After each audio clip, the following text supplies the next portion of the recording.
Hey everybody, welcome to the David-Chapo-Thanos-Wager. I'm CuddyWow, and I'll be doing some analysis of the Aerodactyl raids that were performed and submitted during Adventure Week. On the right side of the screen is David, on the left is Chapo-Trap 9876. As you remember, they're doing this head-to-head draft matchup. Chapo, on the left, takes the traditional approach, using his highest DPS counter, Electivire.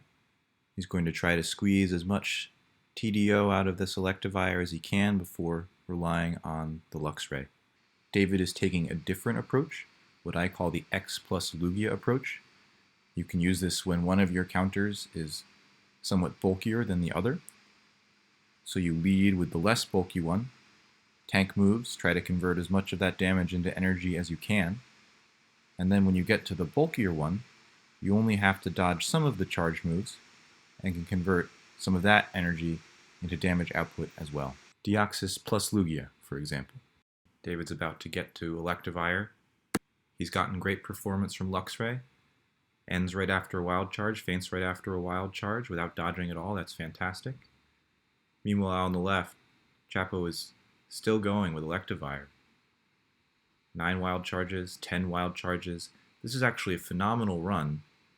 If you go look at Go Battle Sim and you set it up with these conditions, including dodging charged moves, 11 is about the average for wild charges that an Electivire can get off.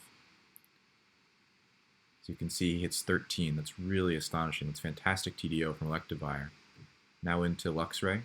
Meanwhile, David on the right has been managing that Electivire's health, dodging some of the Iron Heads, tanking some others to build up that energy.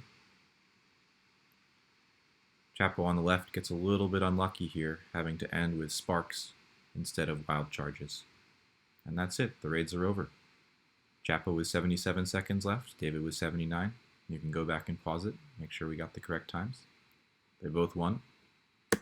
As you would expect for two such skilled raiders, for their chosen strategies, they both executed them about as well as you could. David's Electivire only had a sliver of health left, and his Luxray died at the end of a charge move cycle, so that's exactly what he wanted, and he got the reward from it. Chapo got that phenomenal TDO from Electivire.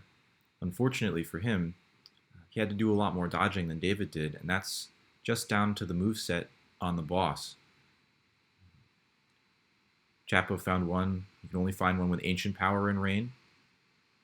An undodged Ancient Power does 54 damage to Luxray, whereas an undodged Iron Head does 24 damage out of Luxray's 162 HP. Similarly with Electivire, an undodged Ancient Power would do 52 damage, an undodged Iron Head does 23 damage. Electivire at level 40 with perfect IVs has 154 HP, so it's the same story.